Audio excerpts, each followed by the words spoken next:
mensaje entonces del día de hoy lleva por título ¿Cómo desarrollar dominio propio para alcanzar la felicidad? Estoy casi seguro que pasaron dos cosas con este título. Alguno quizás sospechó de que yo quise poner un título así como para que ustedes se sientan tentados a entrar en la reunión porque quieren ser felices. Bien, alguno que quizás le falte un poquito de felicidad, pues sí, ciertamente va a entender un principio muy importante que es uno de los nutrientes de la felicidad del ser humano, que tiene que ver con esto del dominio propio. Una persona que no tiene dominio propio suele ser infeliz, suele ser muy infeliz, no infeliz, muy infeliz. Y ya vamos a ver por qué. Otra de las cosas que casi seguro sucedió en el momento en que ustedes leyeron en el título Dominio propio, a algunos quizás el solo hecho de saber que vamos a hablar del dominio propio ya los incomodó un poquito, ya los molestó un poquito, ¿sí? Como que, vamos a tocar un tema complicado hoy. Vamos a tocar un tema bastante complejo y que no me gustaría por ahí de pronto que nos saquen demasiado los trapitos al sol. Pero no se trata de eso, hermanos queridos, no se trata de sacar ningún trapito al sol, sino de ser edificados con la palabra de Dios y comprender precisamente lo que queremos decir con esto de alcanzar la felicidad por medio del uso del dominio propio. Yo quiero compartir con ustedes este texto bíblico con el cual vamos a iniciar el mensaje, nos vamos a introducir en el mensaje con este proverbio en el capítulo 16, verso 32. Allí la palabra de Dios dice: mejor es ser paciente que poderoso. Más vale tener control propio que conquistar una ciudad. Repito, mejor es ser paciente que poderoso, más vale tener control propio que conquistar una ciudad. Pocos temas de predicación suelen sonar tan ofensivos a veces, o al menos inquietantes, como cuando se invita a la iglesia a reflexionar sobre el dominio propio. Pocos temas suelen generar cierta inquietud cuando se toca este título, dominio propio, esta frasecita, dominio propio. Ahora, cuando yo empecé a primero orar y a preparar el mensaje que el Señor me iba mostrando para la iglesia, me pregunté, ¿por qué razón es que molesta cuando hablamos de dominio propio? Entonces, meditando en esto, llegué a esta conclusión. Creo que es porque se relaciona a quien no tiene dominio propio o control sobre su carácter, se lo relaciona con una persona inmadura emocional, una persona carnal, como decimos en la jerga cristiana, una persona irresponsable, impulsiva, violenta, irrespetuosa. Una persona necia, descontrolada, arrebatada, impetuosa, desbordada, propasada, grosera. Una persona irreverente, prejuiciosa, ¿sí? Desbocado y prejuicioso. Imprudente, inconsistente, precipitado, irreflexivo. Una persona salvaje. Un energúmeno, ¿sí? Por decirlo de una manera con un término más conocido, un energúmeno. Creo que por la carga negativa, por esta carga semántica negativa que tiene precisamente esta frase, dominio propio, es que probablemente no nos guste a nosotros ni escuchar ni ver que nosotros padecemos de tal cosa en nuestras vidas. Y digo todos en general, me incluyo, no voy aquí a cargar tintas sobre nadie porque a todo buen cazador, dice un dicho, se le escapa la liebre alguna vez, ¿sí? Muchas veces ocurre a lo largo del día, quizás, cada uno sabrá, esto es para hacer un análisis personal, no estoy aquí como juez, sino como una persona que va a impartir un conocimiento simplemente que nos va a edificar. Un conocimiento de la palabra de Dios, y me voy a incluir en esto. Es decir, también yo suelo tener en algún momento algunas de estas calificaciones. Algunos de estos epítetos que acabamos de nombrar, algunos de estos adjetivos, son aplicables a alguna actitud nuestra. Y ocurre muchas veces que como tiene tanta carga negativa esta frase dominio propio, todo esto que nombramos recién acerca de esta falta de madurez en el carácter, la carnalidad, la irresponsabilidad, ser impetuoso, irreverente, propasado, grosero, precipitado, irreflexivo, salvaje, ¿sí?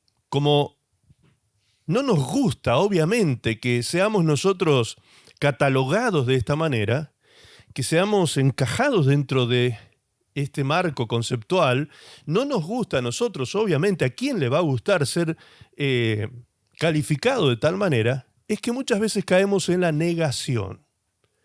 Caemos en la negación. No quiero ni verme al espejo como tal, ni quiero oír de nadie que me diga que soy inmaduro emocional o que no tengo control o dominio sobre mi carácter y mis emociones. Hacemos negación, lo que se llama negación. ¿Qué es negación? La negación es un mecanismo de defensa que consiste en enfrentarse a los conflictos negando su existencia. Fíjense qué cosa paradójica, llamativa. Negando su existencia o su relación o relevancia con el sujeto. Se rechazan aquellos aspectos de la realidad que se consideran desagradables. El individuo se enfrenta a conflictos emocionales y amenazas de origen interno o externo, negándose a reconocer algunos aspectos dolorosos de la realidad externa o de las experiencias subjetivas que son manifiestos para los demás. O sea, todo el mundo se da cuenta de que soy una persona que no estoy teniendo dominio, control, gobierno sobre mis emociones, pasiones o palabras, ¿sí? Que de pronto me desboco y digo cosas hirientes o lastimo a alguien, o digo o me desbordo emocionalmente, no puedo controlarme, entro en estados de pánico o en estados de miedo, en estados de desesperación, en estados de desconfianza, de incredulidad, en cantidad de cosas que podemos caer cuando nos descontrolamos. Entramos en un estado de irregularidad emocional, todo se vuelve como arena movediza y nuestra casa parece que va a sucumbir. Nuestra vida, hablando de nuestra casa, de nuestra vida, pareciera que nuestra casa va a sucumbir, pareciera que estuviera sobre arenas movedizas en ese momento. Entonces caemos en esto de la negación. Ahora, la pregunta racional es, ¿se acaba el problema por el solo hecho de negarlo? ¿Se acaba esa situación que estoy viviendo, esa problemática, esa circunstancia, esa crisis, ese desborde, ese descontrol, ese desgobierno? ¿Se acaba porque yo lo niego nada más? Obviamente que no se acaba. Obviamente que sigue estando. Por más que yo tape mis oídos, tape mis ojos y no quiera ser consciente ni hacerme cargo y responsable de esta situación, sigue estando allí el problema. Sigue estando el problema. Otra pregunta es, ¿será algo tan importante, tan relevante, tan serio el dominio propio que sea algo en que debamos ocuparnos? ¿Nos tendremos que ocupar realmente en esto del dominio propio? Bien, veamos lo que dice la Biblia. La palabra de Dios dice, lo vamos a leer en 3 versiones diferentes al versículo 32 del capítulo 16 de Proverbios. La Reina Valera dice, mejor es el que tarda en airarse que el fuerte, y el que se enseñorea de su espíritu que el que toma una ciudad. Vamos analizando paso a paso, ¿sí? La TLA dice, vale más ser paciente que valiente, vale más dominarse uno mismo que dominar a los demás. Vamos analizando, ¿sí? Lo estoy leyendo pausadamente para que aprovechemos de ir analizando lo que estamos leyendo. Y la NTV dice, mejor es ser paciente que poderoso. Más vale tener control propio que conquistar una ciudad. Más vale tener control propio que conquistar una ciudad.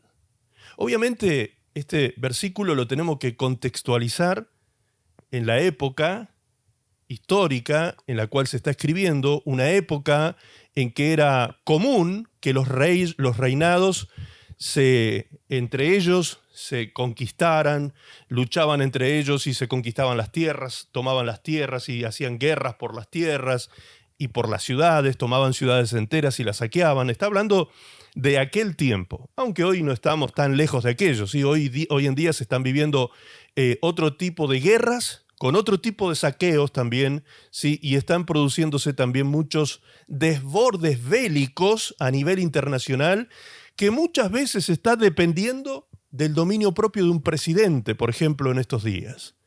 Si ese presidente no tiene dominio propio, no tiene sabiduría, si no tiene inteligencia estratégica, si ese hombre de pronto está desnivelado, podríamos decir, emocional o intelectualmente, corre peligro toda una nación que está esperando la decisión de ese hombre que supuestamente representa los ánimos de un país. Entonces, vemos que realmente lo que dice este texto es absolutamente serio. Es posible, entonces, que sin dominio propio, se conquisten ciudades o reinos. ¿A causa de qué?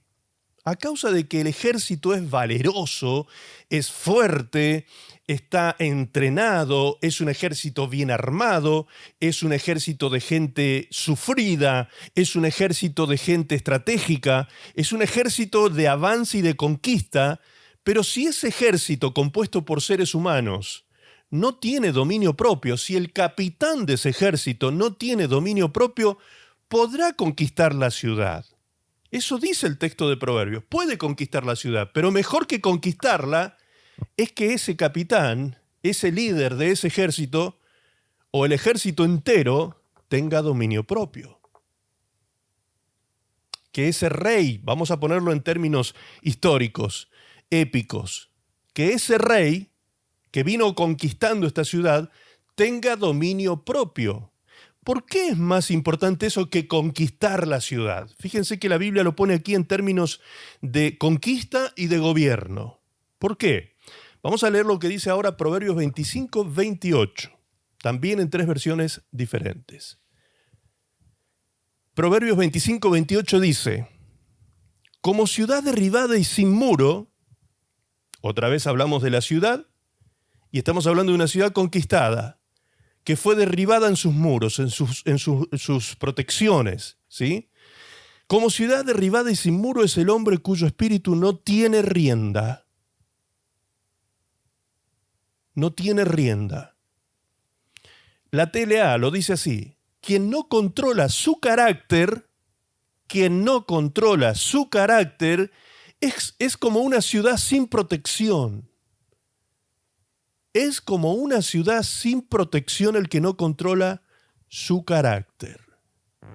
Y la NTV dice, una persona sin control propio es como una ciudad con las murallas destruidas. Si podemos poner las murallas ahí en pantalla, gracias, para que ustedes vean de qué murallas estamos hablando más o menos, un ejemplo de cómo son las murallas que también se les llaman fortalezas protectoras de una ciudad, que rodean una ciudad para proteger la ciudad de los ataques de los conquistadores o de los enemigos. Tremendas fortalezas, tremendas murallas que rodean una ciudad, ¿sí?, para darle a esta ciudad protección, seguridad y evitar la conquista de reinos enemigos. ¿Qué dice el texto bíblico que acabamos de leer? Que una persona sin control propio, sin dominio propio, es como una ciudad con las murallas destruidas. ¿Qué nos está diciendo esto? Pues que queda vulnerable. Que una persona en ese estado es una persona vulnerable, es una ciudad vulnerable, es una ciudad que puede caer en cualquier momento bajo el dominio de un destructor, ¿sí? Porque no tiene las murallas que la protejan, que la guarden del peligro de la conquista y de la batalla que puede venir arreciando de parte de un enemigo. Entonces, ¿puede un hombre conquistar una ciudad sin dominio propio? Sí, puede conquistar. Según el versículo que leíamos antes, dice que sí, se puede conquistar. ¿Por qué? Por esfuerzo propio, por valentía, por estrategia, por esfuerzo. Muchas adjetivaciones que podríamos hacer de los soldados y de la batalla y de la guerra, hombres fuertes, fornidos, entrenados, muchas cosas podríamos decir que son las cualidades de aquellos que conquistan. Pero también dice el texto, hablando en los mismos términos y poniendo como ejemplo la ciudad, que esa persona que conquistó la ciudad, esa persona que logró por sus propias cualidades, su esfuerzo, su valentía, etcétera, etcétera, conquistar, derribar los muros de la ciudad y entrar y tomarla, si esa persona no tiene dominio propio, es como una ciudad que quedó con las murallas caídas y tiradas, es decir, una persona vulnerable al ataque de otro enemigo. Una persona que va a caer después, obviamente, porque no supo levantar las murallas de protección correspondientes para estar preparado para una invasión externa. ¿Me explico? Muchas personas, en este caso muchas y no pocas, muchas personas, logran grandes cosas en la vida, grandes cosas, por causa de su cualidad, inteligencia, fortaleza, por ser personas proactivas, esforzadas, sufridas, trabajadoras, sacrificadas, logran grandes cosas en sus vidas. Construyen grandes empresas, logran formar una familia hermosa, se reciben con honores en una carrera profesional, construyen grandes visiones en sus mentes, pero luego las alcanzan, las hacen realidad. Tienen la capacidad para hacer realidad grandes sueños. Construyen hermosas relaciones amorosas. Tienen la capacidad de conquista, de seducción, para poder presentarse con unas cualidades atractivas a otra persona y lograr unas relaciones amorosas profundas con otras personas. ¿Sí? Muchas personas lo logran por mérito propio, por esfuerzo propio.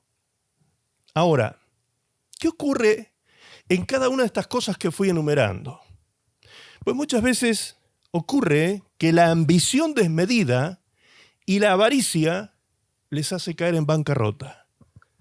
A personas que han venido desde abajo esforzándose y levantando un gran negocio, una gran empresa, un gran emprendimiento, cuando llegan a ciertos niveles donde podrían ya de alguna manera descansar y planificar un nuevo paso y estar firmes, establecerse en una posición, esa ambición desmedida y esa avaricia por seguir creciendo y acumulando dinero y cosas semejantes, muchas veces los hace caer en bancarrota. La palabra de Dios dice que aquellos que van detrás de las riquezas son atravesados de muchos dolores. Eso dice la palabra de Dios. Entonces tenemos que ser personas pensantes, reflexivas, dependientes de Dios en cuanto a eso, porque es la riqueza que Dios da. La bendición de Dios es la que enriquece y no añade con ella tristeza, dice Proverbios 10:25. Otra cosa que ocurre es que la lujuria y la seducción del adulterio les hace perder esposas, esposos, les hace perder el respeto de los hijos.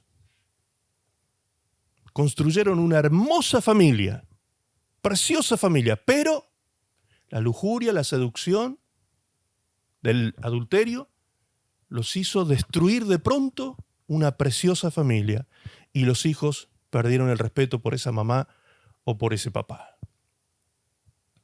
En otro caso, como es el de esta imagen, el orgullo intelectual los vuelve mediocres como profesionales.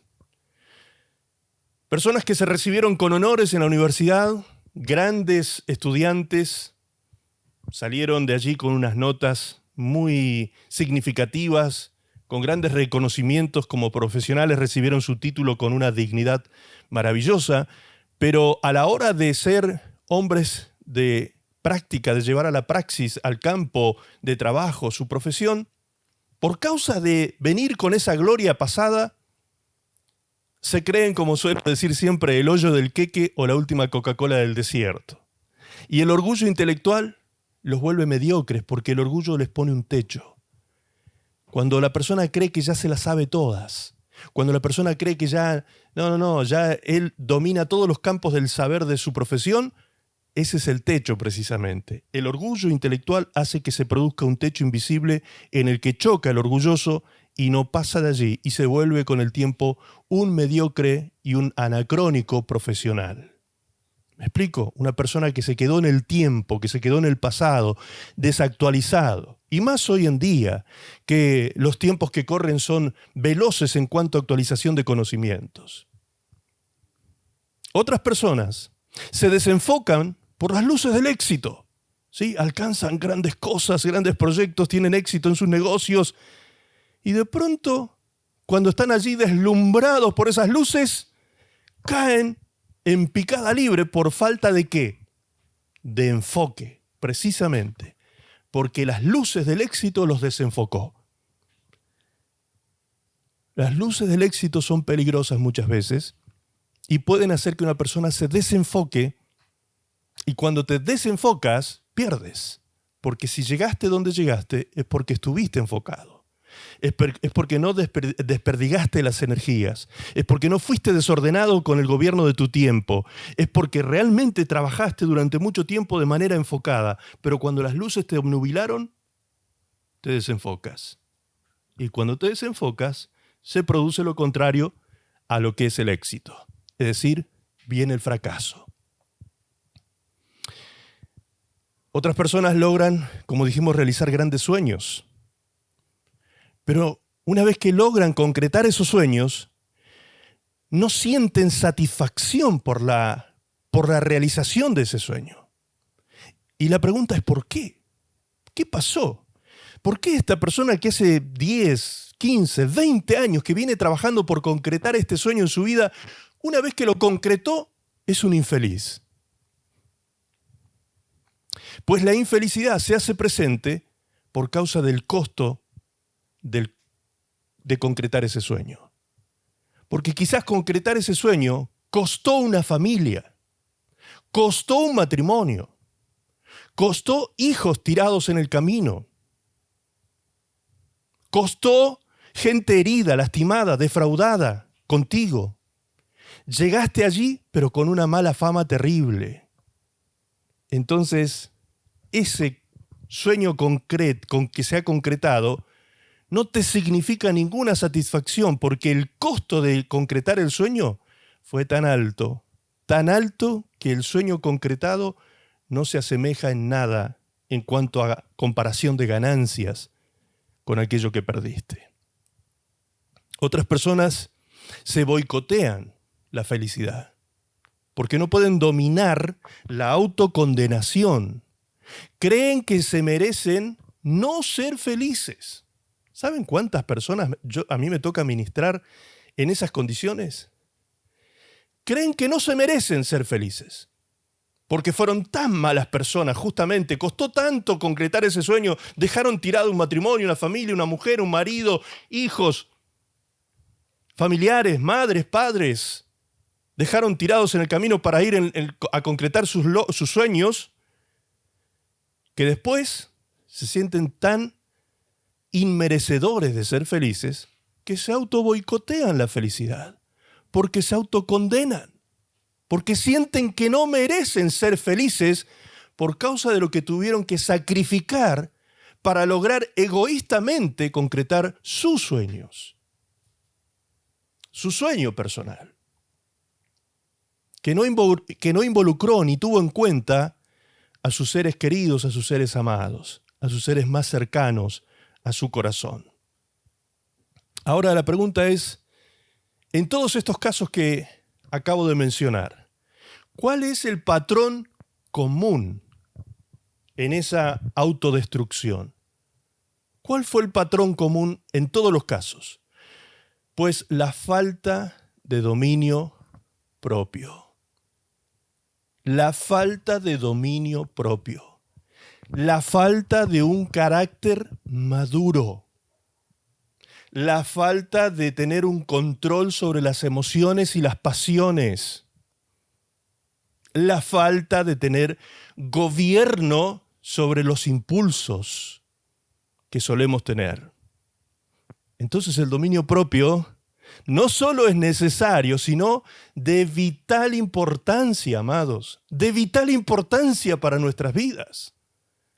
Por eso es tan importante tratar el tema del dominio propio en la iglesia. Esta imagen que están viendo es la imagen por excelencia del dominio propio. La imagen por excelencia del dominio propio. Obviamente que esto es una representación cinematográfica de lo que fue el sacrificio de Cristo en la cruz del Calvario.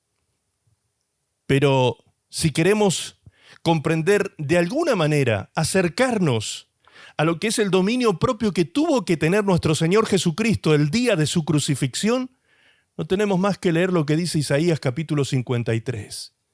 Isaías 53, versículo 4 dice: verdaderamente, Él soportó todos nuestros sufrimientos y cargó nuestros dolores. Aunque nosotros pensamos que Dios lo había castigado, golpeado y afligido, en realidad, Él fue traspasado debido a nuestra rebeldía. Debido a nuestra rebeldía, fue magullado por las maldades que nosotros hicimos. El castigo que Él recibió hizo posible nuestro bienestar. Sus heridas nos hicieron sanar a nosotros. Todos nosotros nos habíamos perdido como ovejas, cada uno agarró su propio camino, pero el Señor cargó en Él todo el castigo que nosotros merecíamos. Lo trataron cruelmente y lo torturaron. Pero Él se mantuvo humilde y no protestó. ¿Cómo se mantuvo Jesús ante esta semejante injusticia, barbarie, tortura, salvajismo, indolencia? ¿Cómo se comportó nuestro Señor? Con humildad y no protestó. No abrió su boca, permaneció en silencio como cuando llevan a un cordero al matadero, o como cuando una oveja guarda silencio ante los que la trasquilan. Después de que lo arrestaron y condenaron, se lo llevaron. ¿Y a quién le importó lo que iba a pasar? Porque a Él lo quitaron del mundo de los vivos. Lo mataron por los pecados de su pueblo. Y el verso 9 cierra diciendo: lo enterraron al lado de criminales y en una tumba de ricos, aunque Él nunca fue violento ni engañó a nadie. Eso es dominio propio. No hay mayor ejemplo que la vida, el carácter de Cristo nuestro Señor como modelo de dominio propio. Como modelo de dominio propio. Una persona como cada uno de nosotros, porque la Biblia dice que Él se hizo hombre y estando en condición de hombre, se hizo siervo. Estando en condición de hombre, soportó como hombre los dolores de la muerte, el sufrimiento causado por las heridas que fueron infligidas en su cuerpo, los clavos en sus manos y pies, la corona de espina clavada en su cabeza, los 39 latigazos romanos, cada látigo. El látigo romano tenía 9 puntas, 9 cueros, 9 tiras de cuero que salían y en las puntas tenía pedazos de huesos partidos o metales. Por eso cuando en esta película, precisamente, La Pasión, se ve en un momento que el látigo se clava en la carne y la rasga, eso no es ciencia ficción, hermanos. Así era como ocurría. Muchos de los que padecían este tipo de tortura previa a la muerte de la cruz, morían en ese momento. No llegaban ni a la cruz. No llegaban ni a la cruz. Sin embargo, Jesús, con las últimas gotas de sangre en su cuerpo, supo cargar esa cruz hasta el monte Calvario, sin abrir su boca. Mientras golpeaban su carne, su cuerpo, con varas en su espalda, en su cabeza. Dice que le golpeaban con vara en la cabeza. Imagínense tener esas terribles espinas, de esa corona de espinas clavadas en la cabeza y que te peguen con una vara sobre esas espinas. Te clavan, te ensartan esas espinas tremendas sobre tu cuero cabelludo. ¿Se imaginan ustedes ese cuadro? Y Jesús sabía por qué y por quién lo estaba haciendo. ¿Tú sabes por quién lo hizo Jesús? ¿Sabes tú por quién hizo eso Jesús? ¿Por quién Jesús cayó su boca? ¿Por quién no abrió su boca? Pudiendo él llamar legiones de ángeles, como dijo, si yo quisiera le pido a mi Padre legiones de ángeles y vienen en mi defensa, y nadie me haría nada ni me tocarían un pelo. Sin embargo, Jesús voluntariamente, como él mismo lo dijo, a mí nadie me quita la vida, sino que yo la pongo. Yo pongo mi vida y yo la vuelvo a tomar. Tengo el poder para poner y para sacar a mi vida de la tumba otra vez. ¿Por quién lo hizo Jesús? ¿Eres consciente de eso? Pues por ti y por mí. Por ti y por mí. Entonces, eso de boicotearnos, ese juego del diablo que nos trae a la cabecita esos pensamientos de que no, tú no te mereces ser feliz, tú eres una persona despreciable, tú eres la peor porquería de la tierra. No te creas el cuento del diablo. Tú eres la niña de los ojos de Dios. Tú eres la niña de los ojos de Dios. Tú eres tan valioso y tan valiosa para tu Padre que dio a su Hijo por ti. Su único Hijo lo dio por ti, y su Hijo vino a esta tierra dejando toda su deidad y su poder. Se despojó de su deidad, no tomó eso como cosa de qué aferrarse, sino que se hizo hombre, y estando en condición de hombre, corriendo sangre por sus venas, su cuerpo sufriente, pagó el precio de tu pecado y mi pecado con su boquita cerrada, en silencio absoluto, estando en condición de hombre, o sea, como tú y como yo. ¿Habríamos sido nosotros capaces de semejante sacrificio por amor? Pues Él lo hizo por ti. Entonces, desecha los pensamientos que Satanás quiere poner en tu mente para boicotearte tu felicidad, para boicotearte tu gozo en la vida, para boicotearte tu alegría de vivir. La luz de la vida no se tiene que apagar en ti, porque la luz vino al mundo en la persona de su Hijo Jesucristo y se vino a instalar nada más y nada menos que en ti, en tu corazón, en tu corazón. ¿Por qué? Porque tuvo dominio propio. Si Jesús no hubiese tenido dominio propio, si Él se hubiese amedrentado frente a los soldados romanos, se hubiese llenado de miedo, se hubiese llenado de terror. De hecho, como ser humano, la palabra de Dios dice que la noche anterior a ser sacrificado, sabiendo Él que le quedaban pocas horas para sufrir semejante sacrificio, se apartó a orar. Se apartó a orar al monte de los olivos, y allí en soledad, dice la palabra de Dios que su aflicción fue tan grande que su sudor eran como grandes gotas de sangre.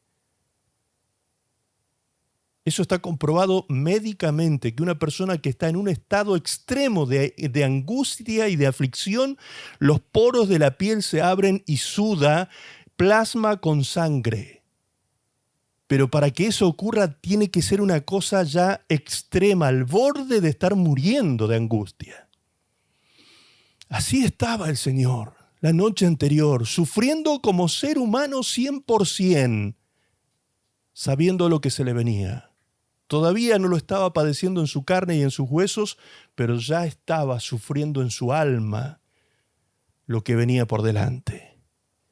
Y por un momento, el hombre natural, el hombre carnal, dejó salir de su boca: Señor, Padre, si fuese posible pasar de mí esta copa.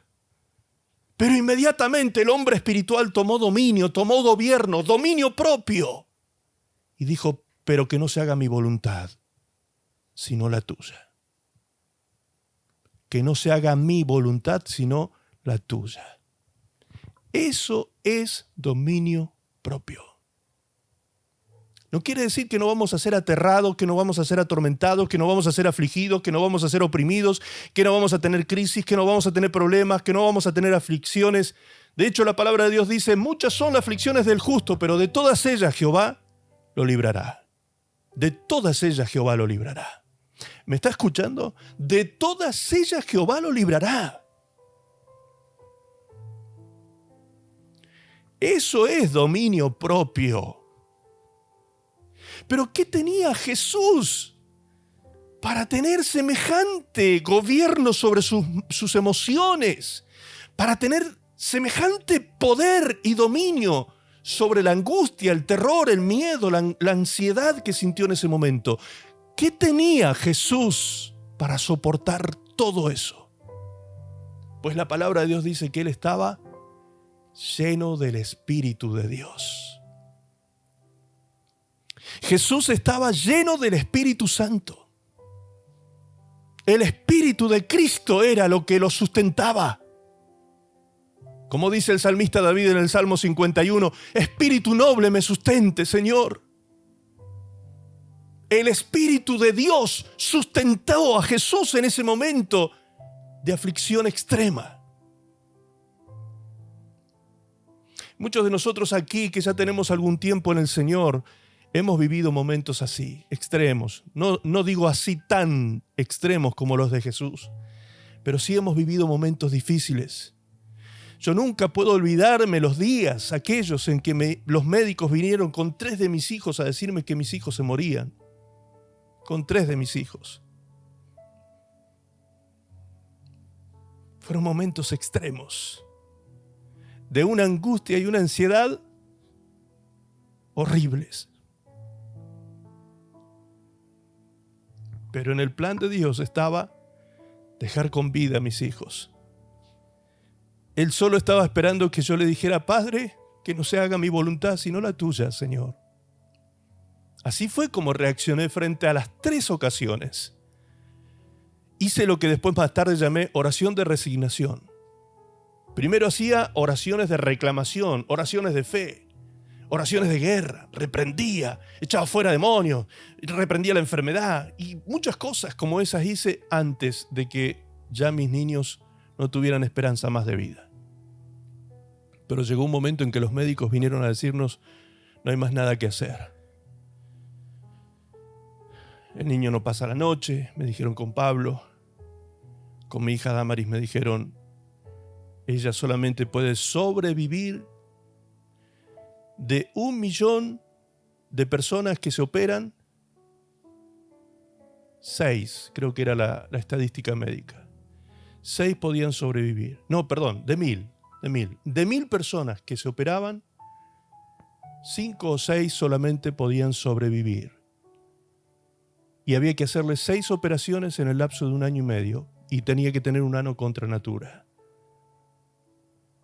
Si es que sobrevivía, de 1000 se salvaban, no, ahora me acuerdo bien, de 1000 se salvaba 1, esa era la estadística médica, no 5. 1 se salvaba de 1000. De hecho, esa estadística no ha cambiado. Hace un tiempo atrás la busqué otra vez en el internet, busqué información médica sobre esa enfermedad y sigue siendo la misma estadística. De 1000 se salva 1 haciéndole 5 a 6 operaciones en el lapso de 1 año y medio de vida de nacido el bebé. O sea, prácticamente te están diciendo: no va a contar el cuento, no va a salir de esto. Y de aquellos que sobreviven con muchas situaciones complejas en su salud, tienen que vivir de por vida tomando unas medicaciones fuertísimas que le atacan el hígado, o sea, trae unas consecuencias horribles en el futuro de esa persona.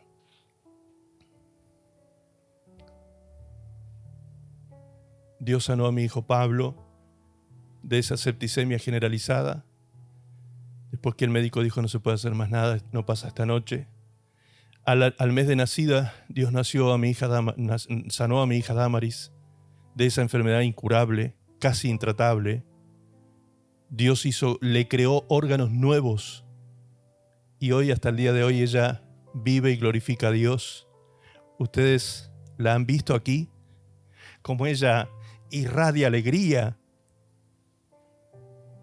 Es un milagro de Dios. A mi hijo Franco, los médicos dijeron, si después de esta semana de vida no regula la respiración, porque él nació con hipertensión pulmonar, si no regula la respiración se muere.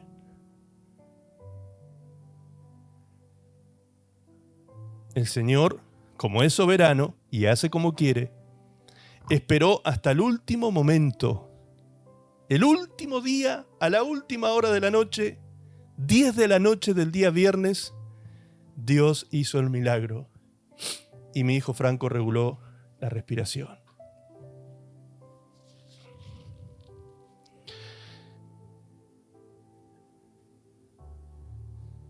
En esos momentos fuimos asistidos por el Espíritu de Dios. Nos sustentó su noble espíritu para soportar ese momento de prueba y de aflicción. Venía gente que nos decía, con el caso de mi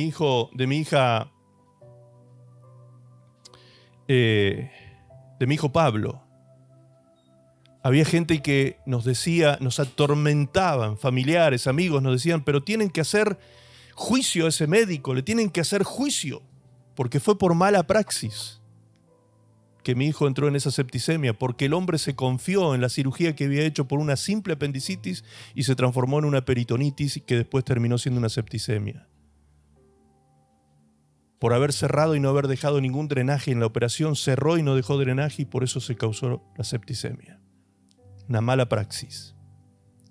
Todo el mundo nos decía, hagan juicio, hagan juicio, hagan juicio. A mí ningún juicio al médico me iba a devolver la vida de mi hijo. Yo no tenía interés por hacer juicios. Yo lo único que quería era tener a mi hijo, que ya tenía 10 años con nosotros. Ustedes no se imaginan lo que es ver a un niño que se consume. En un mes que estuvo internado, se consumió, quedó piel y hueso. Se necesita dominio propio para no hacer algo contra el hombre en esos momentos. Pero el Señor nos sustentó y nos llevó a hacer una locura. La tarde que el médico nos dijo, no pasa esta noche, nos dijo el médico, esa noche, a la 1 de la madrugada, fuimos con mi esposa a la clínica donde estaba este médico de turno, de guardia, y le llevamos de regalo un Nuevo Testamento de los Gedeones, esos que tienen tapitas azules, y marcamos allí Lucas 1:37, donde dice, porque para Dios nada es imposible. Y se lo llevamos de regalo a ese médico. Cuando el médico nos vio entrar en la clínica a la 1 de la mañana, pensó que había muerto el bebé, y que mi hijo, y que yo venía quizás a tomar venganza. Él le volvió el alma al cuerpo cuando vio que yo metí mi mano en la campera para sacar la Biblia, el pequeño Nuevo Testamento. Pensó que yo iba a sacar un arma, no sé qué, porque el hombre se puso pálido. Y yo saqué el Nuevo Testamento y le dije, doctor, le venimos a decir algo. La vida de nuestro hijo no está en sus manos, ni en su pericia, ni en su conocimiento. La vida de nuestro hijo está en las manos de Dios. Dios, nuestro Dios, es soberano. Y si Él quiere llevarse a nuestro hijo, por más que usted haga lo que haga con la ciencia, no lo podrá detener. Dios se lo va a llevar. Pero ¿sabe qué, doctor? Si Dios quiere que mi hijo viva, por más que usted diga que con la ciencia no se puede hacer nada, aquí vengo a decirle que para mi Dios nada es imposible, doctor. Y que nosotros venimos a perdonarlo. Quiero que sepa usted que aunque mi hijo muera esta noche, nosotros no vamos a hacer juicio contra usted. Nosotros no vamos a levantar nuestra mano contra usted, porque sabemos que fue una impericia, sabemos que fue mala praxis, pero también sabemos que usted no es un mal hombre, que usted no lo hizo queriendo, que usted confió que las cosas estaban bien hechas y por eso ocurrió lo que ocurrió. Ese hombre no sabía qué decirnos, hermano. No sabía si estaba hablando con un par de locos, de fanáticos religiosos, o qué. Pero esa noche, ese médico seguramente por el resto de su vida se habrá olvidado de esa noche. Al día siguiente, a las 8 de la mañana, nosotros fuimos al hospital donde estaba internado mi hijo, supuestamente a buscar el cuerpito para hacer el sepelio. Entramos a la sala y estaba el técnico del laboratorio sacándole sangre a mi hijo. Y él me ve entrar y yo lo veo, me sorprendo por verlo ahí y le pregunto, ¿qué pasa? Y me dice, no sabemos qué pasa. Estamos haciendo unos análisis porque en teoría no debería estar sucediendo esto. Fue a hacer los análisis y volvió con los resultados al médico. Y mi hijo había levantado cientos de miles de defensas durante la noche. Cientos de miles de defensas en su sangre. Se necesitaban millones, pero ya el hecho de que hubiese levantado cientos de miles era algo. Era un milagro que estaba emergiendo ya en su cuerpo. Una semana más tarde, yo tenía a mi hijo en casa. Mi hijo Pablo estaba en casa con nosotros, disfrutando de su salud divina que Dios le dio hasta el día de hoy. Nunca más se enfermó mi hijo hasta el día de hoy, un chico completamente sano, saludable. 34 años llenos de salud. En esos momentos, amados, da muchos deseos de perder los estribos, de salirse de quicio, de perder el dominio propio, de maldecir, de negar la fe, de criticar, de condenar, de juzgar, de abrir juicios contra las personas. Da deseos de muchas cosas. Pero si nos aferramos a Dios en momentos tan oscuros como esos, les puedo asegurar que la luz finalmente va a salir en el momento que menos te lo esperas. La luz va a salir, va a surgir. Jesús tenía esa seguridad. La palabra de Dios dice que Jesús, por el gozo puesto delante de él, enfrentó la cruz. ¿Cómo el gozo puesto delante de él enfrentó la cruz? Si la cruz no representaba gozo, pues el gozo estaba detrás de la cruz. El gozo estaba al atravesar la cruz. Al pasar el proceso de la cruz, detrás de la cruz estaba esperándolo el gran gozo. Y por ese gozo que estaba detrás de la cruz, Jesús enfrentó el sacrificio. ¿Y qué era ese gozo? Otra vez, ese gozo no era una cosa. Ese gozo eran personas salvadas, rescatadas del infierno para darles vida eterna junto a Él para siempre. Ese gozo que estaba detrás de la cruz eras tú y era yo. Jesús vio tu carita detrás de la cruz. Y Jesús dijo, vale la pena.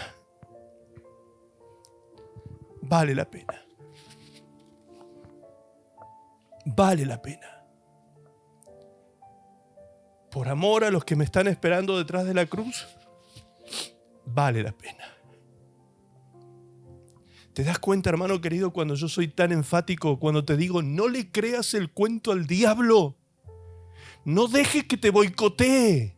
No dejes que te queme la cabeza con ideas y razonamientos terrenales, carnales, diabólicos. No dejes, no permitas que nadie te baje el precio, porque tu precio fue tan alto que tuvo que ser pagado por la misma vida de Jesús en la cruz del Calvario. ¿Habrá alguien que valga más que tú?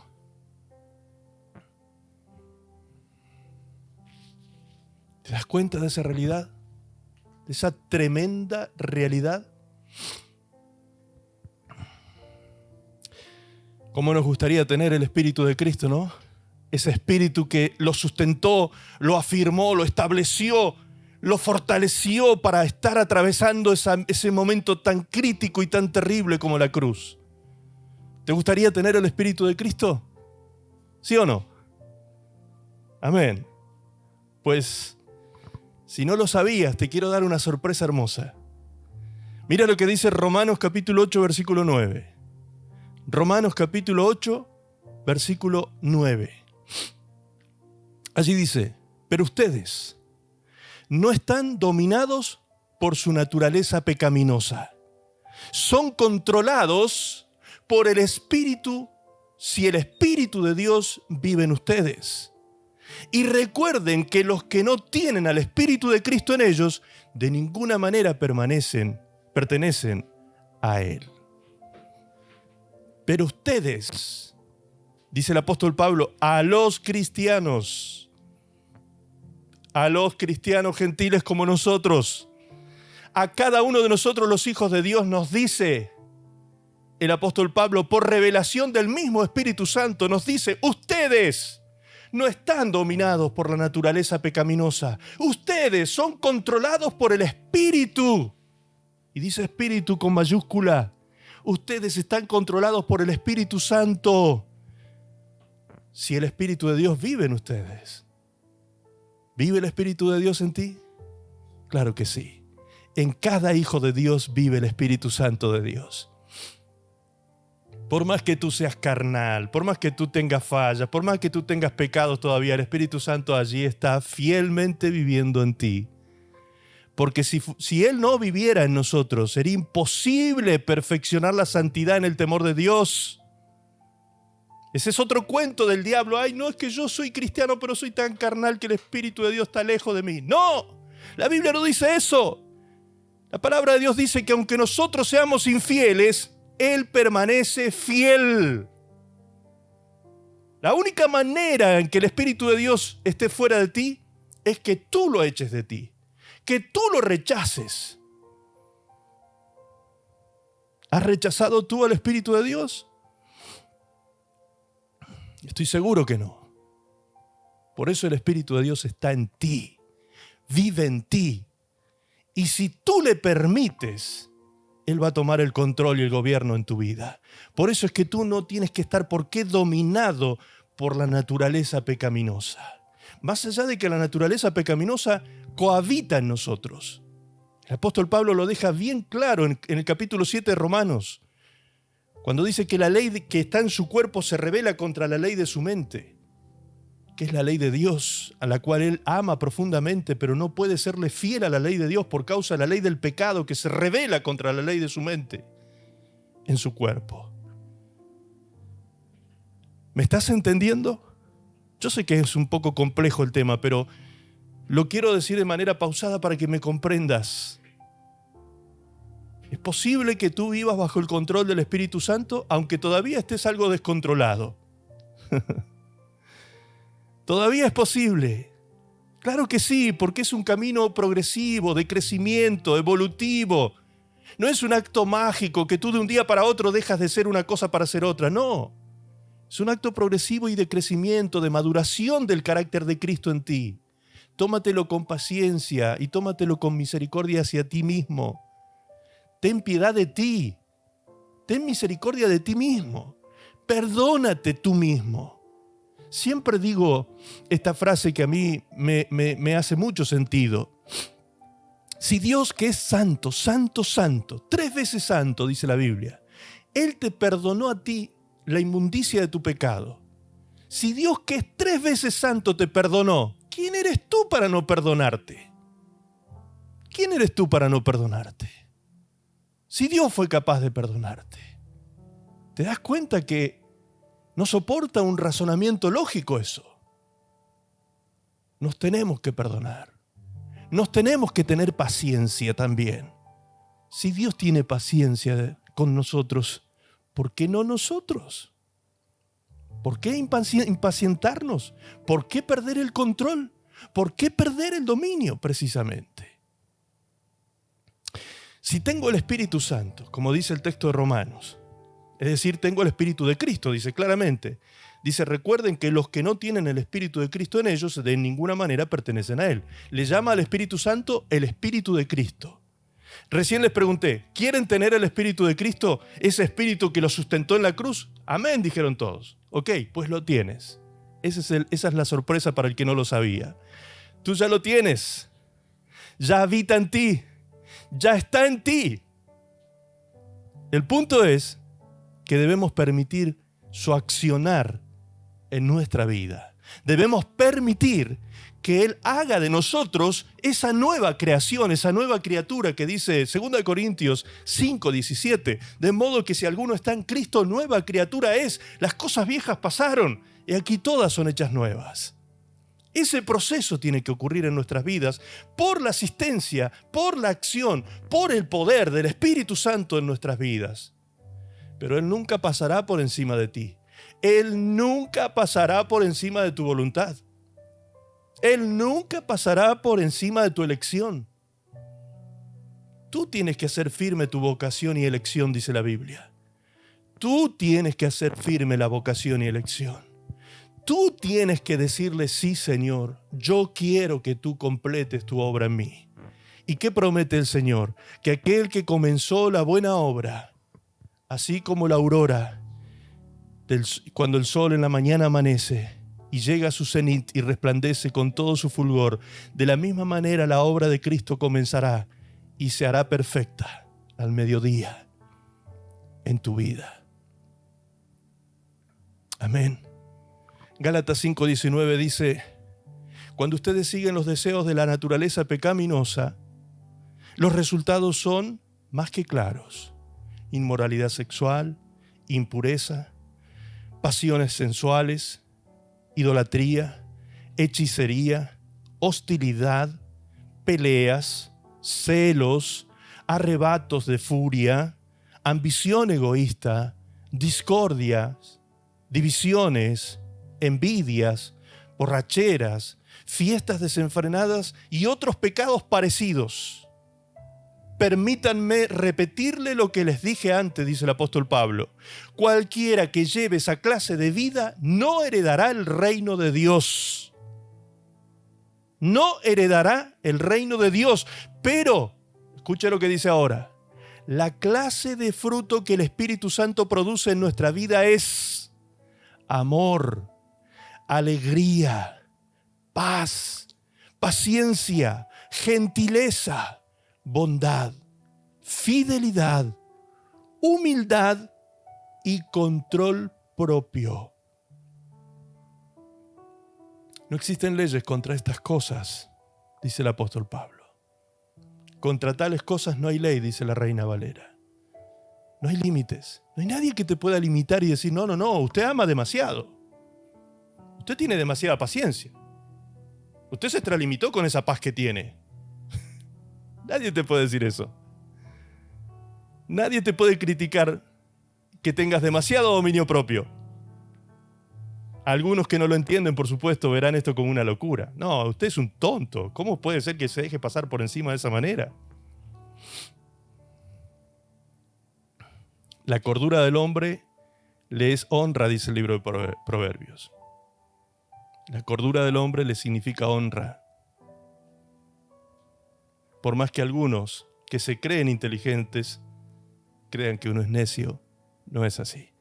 Cuando manifestamos este fruto del Espíritu, que es el control propio, el dominio propio, la llenura del Espíritu Santo se está manifestando en su plenitud.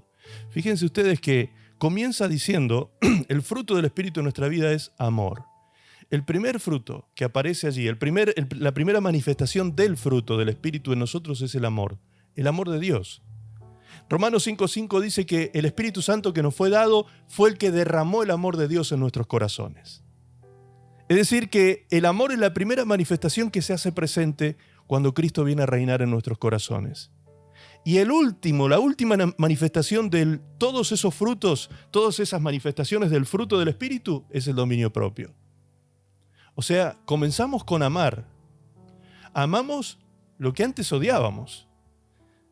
Empezamos a perdonar lo imperdonable. Empezamos a hacer cosas que antes no éramos capaces de hacer por nuestra naturaleza egoísta, carnal, vengativa.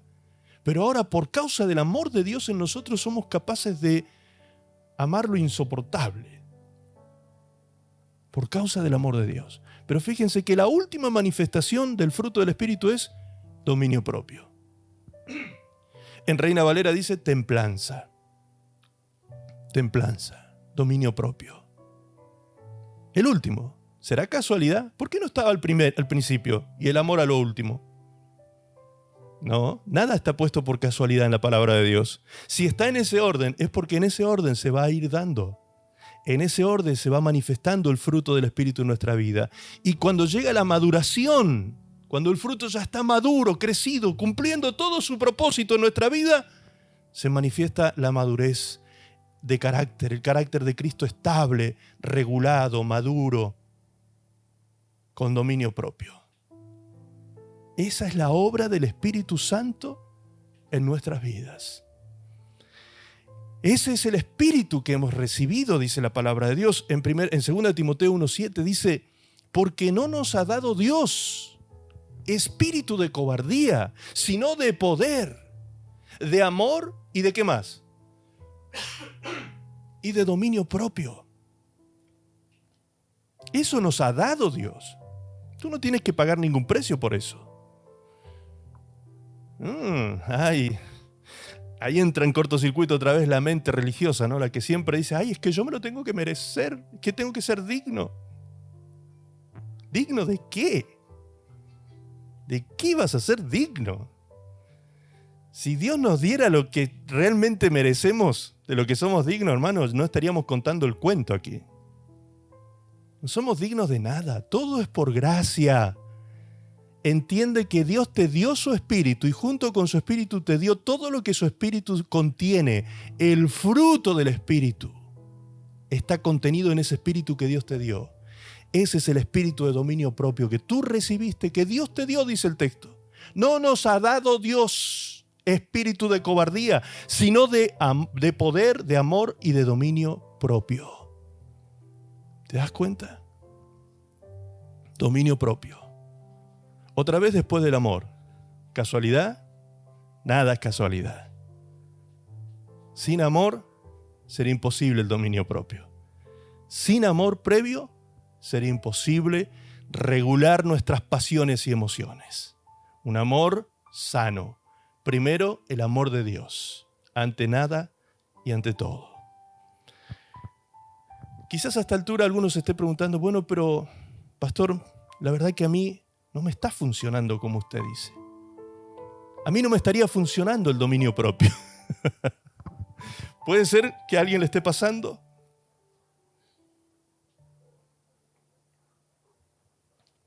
Puede ser, ¿por qué no? Si estamos en ese camino de crecimiento. Ahora la pregunta es, ¿por qué? ¿Por qué no nos estaría funcionando? Vamos a leer, por favor, estos cuatro puntos que son importantes tener en cuenta. ¿Por qué no nos funciona a nosotros el dominio propio? Número 1, porque no escuchamos al Espíritu Santo. Antes de escuchar al Espíritu Santo, escuchamos nuestros razonamientos.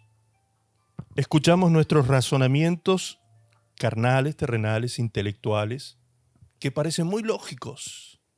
A la luz de la lógica humana, por supuesto, y de la justicia de los hombres, puede parecer muy lógico. Pero no escuchamos al Espíritu de Dios. Si no escuchamos al Espíritu de Dios, obviamente no podemos obedecer al Espíritu de Dios.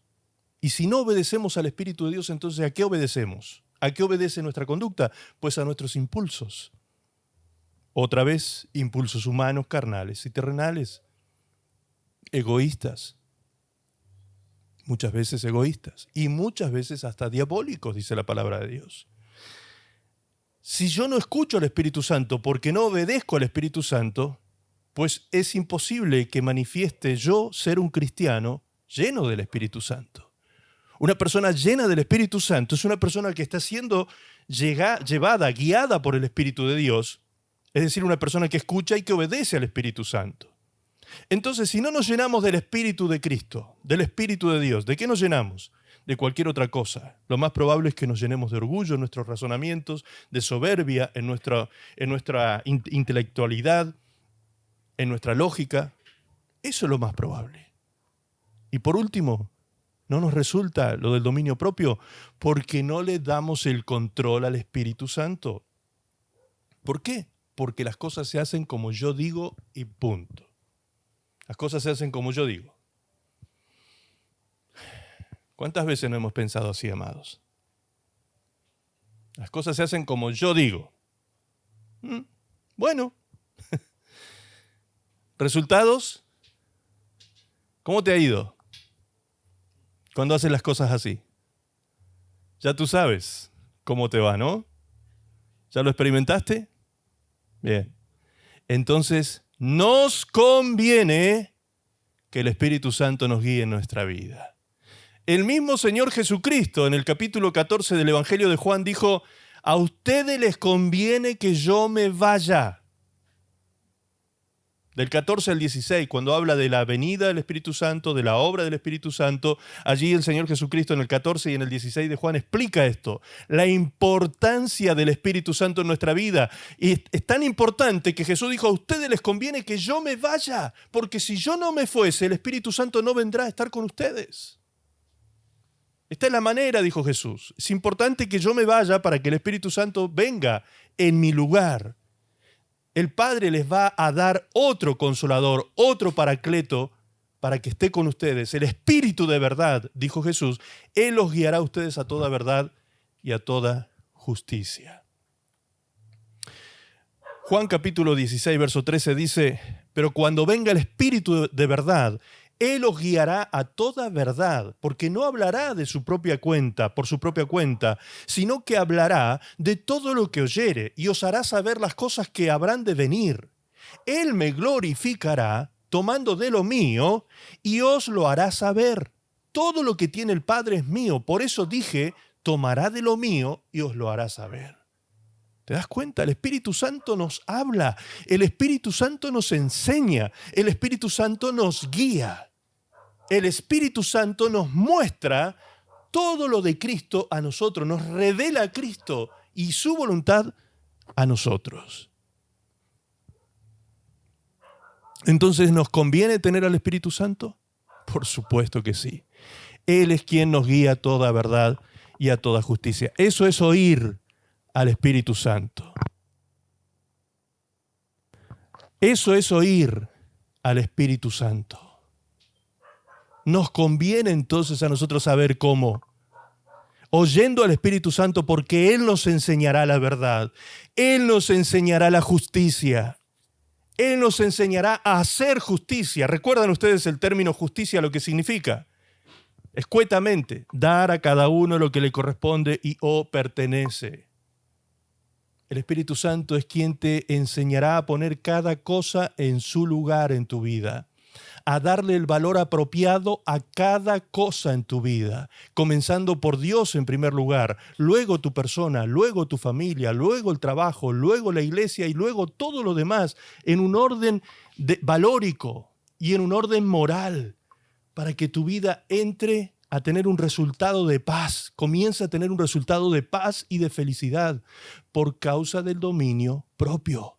Dominio propio es igual a gobierno y conquista, como leíamos al principio en los dos proverbios que leímos. Gobierno y conquista, dominio propio. Me conquisto yo. Es preferible conquistarme yo que conquistar una ciudad. Es preferible conquistar mi carácter, conquistar mis impulsos, conquistar mis emociones. Porque el desborde, la falta de control propio nos trae mucho dolor y sufrimiento. En el campo físico, si tú no te controlas sexualmente, ¿dónde terminas? Ni te cuento si eres mujer. Con la comida, ¿dónde terminas si no tienes control propio? ¿Dónde terminas si no tienes dominio, gobierno sobre tu dieta? ¿Dónde terminamos? El daño que nos podemos hacer físicamente si no controlamos eso. Emocionalmente, si no tenemos control sobre nuestras emociones, si estamos desbordados emocionalmente, ¿dónde terminamos? Acá en la Argentina decimos en el Borda. Es un hospital psiquiátrico. Claro. ¿Dónde termina la persona que se entrega a ese desgobierno de sus emociones? Que no lucha por la conquista y el gobierno de sus pasiones, de sus impulsos. ¿Dónde termina? ¿Dónde termina una persona que no tiene dominio propio en su espíritu? Pues entregándose a cualquier espíritu. Cualquier espíritu que anda dando vuelta por ahí, se lo agarra. ¿Por qué? Porque no tiene gobierno sobre su espíritu. ¿Te das cuenta que en todas las áreas de nuestra vida la falta de dominio propio significa autodestrucción, infelicidad? Infelicidad total. Por lo tanto, tener dominio propio significa el valor contrario, ser una persona completamente plena y feliz. Cuando tú logras el gobierno de tus emociones, de tus impulsos, de tus pensamientos, cuando tú ordenas tu vida por el control del Espíritu Santo, comienzas a ordenar valórica y moralmente tu vida, el resultado es paz, gozo, seguridad, tranquilidad, dice la palabra de Dios. Ese es el resultado.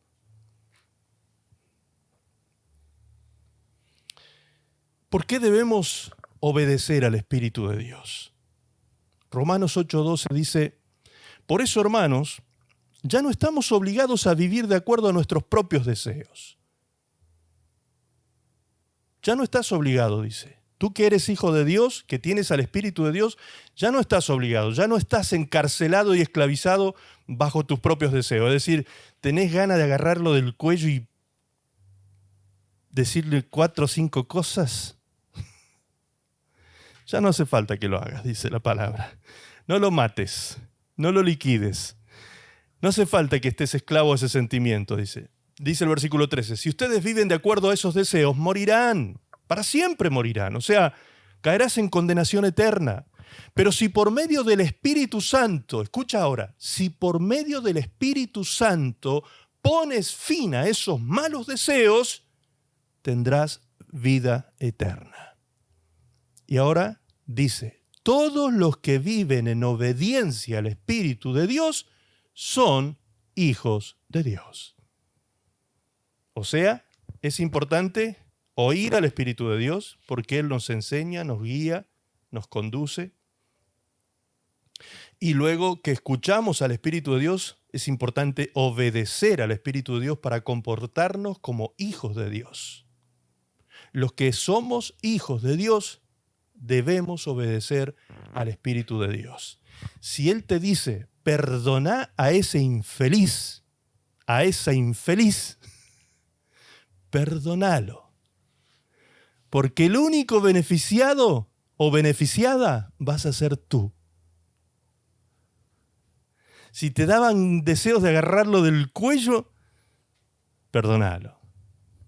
Vas a ver cuánta ganancia vas a tener por obedecer al Espíritu de Dios. Por obedecer, por tener dominio propio, gobierno de tus emociones, y no que tus emociones te gobiernen a ti. No que tus emociones te gobiernen a ti.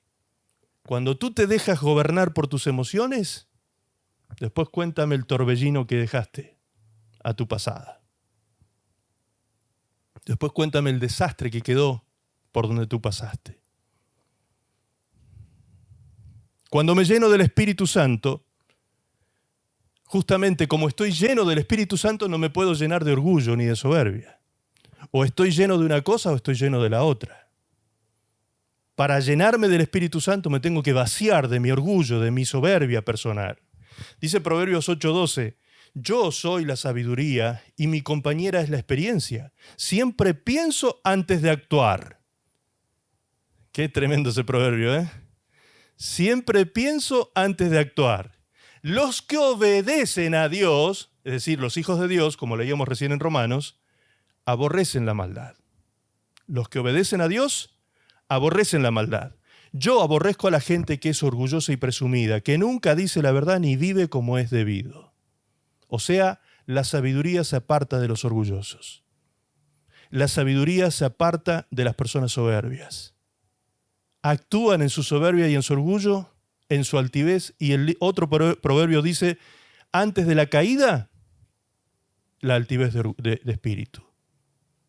Antes de la caída, antes de la destrucción, la soberbia, el orgullo, la altivez de espíritu. Dios no quiere eso para ti. ¿Me estás escuchando? Dios no quiere eso para ti. sujetemos todo pensamiento a la obediencia a Cristo. Todo pensamiento de altivez que se levanta contra la obediencia a Cristo, llevémoslo cautivo a la obediencia. Sujetemos los pensamientos a la obediencia a Cristo. No permitamos que nuestra carne nos juegue y nos traicione, nos juegue sucio y nos traicione. No permitamos eso. ¿Qué ocurre cuando me lleno del Espíritu? Pues le doy el control al Espíritu Santo y las cosas ya no se harán como yo digo, sino como Él dice. Eso dice Efesios 5:18 en la versión TLA. Escucha lo que dice. No se emborrachen, pues perderán el control de sus actos. Más bien, permitan que sea el Espíritu Santo quien los llene y los controle. Ahí está el dominio propio. Es decir, para que el Espíritu Santo te controle, tú te tienes que llenar de Él. Y para que te llenes de Él, tú le tienes que permitir a Él llenarte. ¿Qué dice el texto? Permitan que el Espíritu Santo los llene y los controle. ¿Te das cuenta que esto no es un acto mágico? ¿Te das cuenta que esto no es algo que Dios no puede hacer? No es que Dios no pueda, sino que Dios ha establecido principios que Él mismo se autoimpone y Él mismo respeta. Él respeta tu libertad. Él respeta tu decisión. Por eso es que dice el texto que tú lo tienes que permitir. Si tú estás desbordado, si tú estás inestable, si tú estás irregulado emocionalmente, si tú estás descontrolado, fuera de gobierno, inmaduro emocional o un montón de cosas, no es porque Dios no pueda madurarte, hacerte crecer en el control y el gobierno de tus emociones, pensamientos y decisiones. No, no es eso. Es que tú no se lo permitiste. Es que tú quisiste hacer las cosas a tu manera. Es que tú no oíste al Espíritu Santo ni le obedeciste. Es que tú no te llenaste del Espíritu Santo. Amén. Y vuelvo otra vez al principio y me incluyo. Eso nos pasa a todos los que no permitimos que el Espíritu Santo nos gobierne y nos controle. Eso nos pasa a todos. Es humano que nos pase. Entonces, no te autocondenes. Hay esperanza. El Espíritu Santo está esperando que tú se lo permitas. ¿Qué ocurre cuando crezco en dominio propio? Vamos a ir concluyendo en esta parte del mensaje. ¿Qué ocurre cuando crezco en dominio propio? Dice Efesios 4, versículo 26. No permitan que la ira los haga cometer pecados. Que la noche no los sorprenda enojados. Que la noche no los sorprenda enojados. No le den ninguna oportunidad al diablo para que los derrote. Repito, no permitan que la ira los haga cometer pecados. Que la noche no los sorprenda enojados. Esta es la parte que no me gusta demasiado. Bien, de eso se trata el dominio propio. De que renuncies al orgullo, a la soberbia. Ambos, cuando se trata del matrimonio, ambos, no es de uno solo la cosa, es de a dos, Es de a dos la cosa. Cuando se trata de familia, somos todos los que estamos involucrados en la familia, padres, hijos, matrimonio, todos. Todos llamarnos a la concordia, a la paz, al acuerdo, al diálogo respetuoso, sin tirarnos las ollas por la cabeza ni los sartenes por la cabeza, al diálogo respetuoso. Mañana voy a hablar un poquito de esto en el seminario de matrimonio, ¿sí? Un diálogo asertivo y positivo, un diálogo que se establece para escuchar y comprender al otro, no para responder y recriminar a la otra persona. Entonces, ¿qué ocurre cuando actuamos de esa manera? Pues no le vamos a dar ninguna oportunidad al diablo para que nos derrote. Primer ventaja de tener dominio propio. La victoria será tuya. La victoria será tuya. Y no solo sobre tu carácter serás victorioso, sino además serás victorioso sobre aquel que te insta a pecar, te estimula a pecar, te incita a pecar. Vas a ser victorioso sobre el mismo diablo y su infierno que se levanta contra ti. Por eso, y por último, leamos el consejo de Santiago. En el libro de Santiago, capítulo 1, verso 19, dice: mis queridos hermanos, pongan atención a esto que les voy a decir. Todos deben estar siempre dispuestos a escuchar a los demás, pero no dispuestos a enojarse y a hablar mucho, porque la gente violenta no puede hacer lo que Dios quiere. Lo estoy leyendo en la traducción del lenguaje actual porque está clarito aquí en esta versión.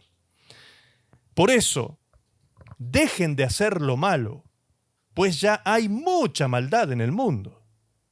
Hacer lo malo es como andar vestido con ropa sucia. Más bien, reciban con humildad el mensaje que Dios les ha dado. Este mensaje de hoy, justamente, que Dios nos ha dado. Recíbanlo con humildad. Ese mensaje tiene poder para salvarlos. Obedezcan el mensaje de Dios. Si lo escuchan, pero no lo obedecen, escuchen lo que ocurre si escuchamos, como ahora lo estamos haciendo, pero no lo obedecemos. Dice, se engañan a ustedes mismos. Y les pasará lo mismo que a quien se mira en un espejo, tan pronto como se va, se olvida de cómo era. Por el contrario, si ustedes ponen toda su atención en la palabra de Dios y la obedecen siempre, fíjense lo que dice ahora, y vean que no exageré con el título del mensaje. Serán felices en todo lo que hagan, porque la palabra de Dios es perfecta y los libera del pecado. Entonces, ¿de qué está hablando Santiago? Del dominio propio. ¿Qué produce el dominio propio? Felicidad en todo lo que hacemos. ¿Te das cuenta? No hay ninguna exageración en el título del mensaje de hoy. Es tal cual como lo expresa. En resumen, verso 19 dice que no debo disponerme para el enojo y la verborragia. En el versículo 20 dice que si lo hago, no podré hacer la voluntad de Dios. En el 21 dice que nos vistamos como hijos de Dios, no andemos como sucios por causa del mal carácter. Versículo 21, recibamos con humildad el mensaje. Y sigue diciendo el 21, este mensaje nos puede salvar. La palabra salvar también significa liberar y prosperar. También tiene esa connotación, liberación y prosperidad. Prosperidad entendida como lo que significa prosperidad, obviamente, el curso favorable de todas las cosas. Es lo que dice el texto, precisamente. Seremos felices en todo lo que hagamos. Verso 22. Nos engañamos a nosotros mismos escuchando pero no obedeciendo. Nos engañaremos a nosotros mismos si escuchamos y no obedecemos. Y verso 25. Pongamos toda nuestra atención a la palabra de Dios para obedecerla siempre. Amén. Por último, déjenme cerrar con el concepto de felicidad, porque realmente significa algo muy importante para nuestra vida y lo debemos tomar con el peso y la seriedad que tiene. Porque Dios no quiere, según el texto que acabamos de leer, Dios no quiere hijos infelices. Dios no quiere hijos e hijas infelices. ¿Me explico? Si algo no está haciendo que mi vida sea una vida cumpliendo el propósito y viviendo en gozo y plena felicidad, no es Dios el que está dejando de hacer algo. Soy yo el que estoy dejando de hacer algo que Dios ya me enseñó en su palabra, que debo hacer o dejar de hacer para ser feliz, para buscar la plenitud en mi vida. Dice el verso 25, repito, serán felices en todo lo que hagan porque la palabra de Dios es perfecta y los libera del pecado. Feliz. ¿Qué significa ser feliz? Este es el concepto de felicidad, el significado y concepto de felicidad. Que se siente plenamente satisfecho por gozar de todo lo que desea o por disfrutar de algo bueno. Feliz es un adjetivo para describir que algo o alguien está satisfecho, contento, oportuno o afortunado. Feliz también es un sustantivo usado para decir que una persona es feliz, o sea, que conoce la felicidad estable y duradera. Eso es ser feliz. Por otro lado, cuando una persona está feliz, significa que es un estado momentáneo de felicidad. Está feliz. Yo no quiero estar feliz solamente. Yo quiero ser feliz. Quiero tener un estado estable y duradero de felicidad. Pues para eso debo hacer lo que la palabra de Dios me dice. David se había equivocado. ¿Se acuerdan de David? ¿Cómo metió la pata David? No vamos a profundizar en eso.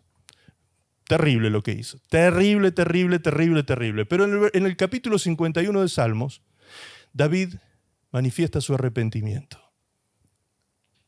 David manifiesta su arrepentimiento de una manera tremenda, profunda.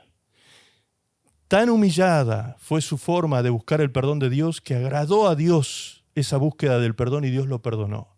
Y entre las tantas cosas que David le dijo a Dios, le dijo esto: dame tu ayuda y tu apoyo, enséñame a ser obediente y así volveré a ser feliz.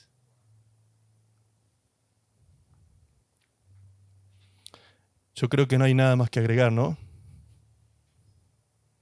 Nos queda muy claro, muy claro.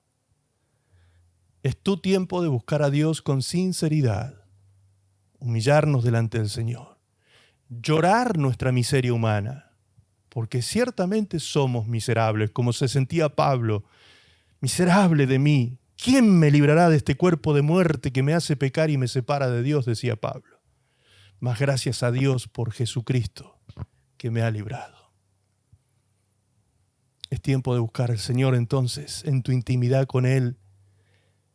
Abre la fuente de tus ojos, llora si es necesario delante de Él, clama por su perdón, por su misericordia, llénate de su espíritu. Que el espíritu noble de Dios te sustente ante la adversidad, ante el sacrificio, la crisis, los problemas, las dificultades, las enfermedades, las dolencias, los problemas financieros, la falta, las carencias, las crisis. Que sea el Espíritu de Dios que te sustente en ese momento. No corras como loco, como loca, desestabilizado, desbordado. ¿Qué vas a conseguir así? Busca a Dios. Busca a Dios y lo hallarás. Es su promesa. Que aquel que lo busca de todo corazón, por causa de buscarlo de todo corazón, lo encontrará. Ese es el reto que hoy te dejo. Allí, en ese mismo lugar donde te encuentras, quizás, que es tu lugar secreto con Dios o tu momento de intimidad con Él. Al terminar esta reunión, búscale, háblale, ábrele tu corazón, exprésale tu arrepentimiento. Dile como David, dame tu ayuda, Señor, dame tu apoyo, Señor, y enséñame a ser obediente y volveré a ser feliz. Amén. Padre eterno, Padre bueno, te doy gracias en esta hora por esta palabra, Señor, que nos has entregado. Señor, gracias porque tu palabra realmente nos da una visión clara, específica. Tu palabra es asertiva, directiva para nuestras vidas. Tu palabra es profética. Señor, hay un proverbio que expresa y dice: el pueblo sin profecía se desenfrena. Señor, aquí estamos recibiendo tu palabra profética para no desenfrenarnos justamente y vivir sin dominio propio. Padre, perdónanos cuando nos desbocamos, cuando nos desbordamos emocionalmente, cuando corrimos desesperados e incrédulos por causa de alguna crisis o alguna opresión. Perdónanos, Señor, por no saber volcar nuestras ansiedades, nuestras aflicciones y angustias en tus manos. Tú lo dijiste, Señor. 7 veces cae el justo, pero 7 veces se levantará. Porque hay uno que lo sostiene, y ese eres tú, Señor. Señor, perdónanos. Perdona nuestra inmadurez. Muchos de nosotros somos niños, Señor, espirituales. Todavía estamos creciendo y madurando el carácter de Cristo en nosotros. Perdona nuestra inmadurez, Señor. Perdona nuestros pecados, nuestras rebeliones, nuestras iniquidades. Límpianos con la sangre del Cordero de Dios. Santifícanos. Purifícanos, Señor. Lávanos con agua pura, Señor, como lo has hecho hoy. Cada día lávanos con esa agua pura que es tu palabra. Límpianos de mala conciencia, Señor, y danos un corazón recto y un espíritu humilde, noble, sensible ante ti, Señor. Ayúdanos, apóyanos y enséñanos a ser obedientes, Señor, porque eso es lo que queremos. Queremos ser obedientes a ti, Señor. Gracias, Padre. Gracias, Padre.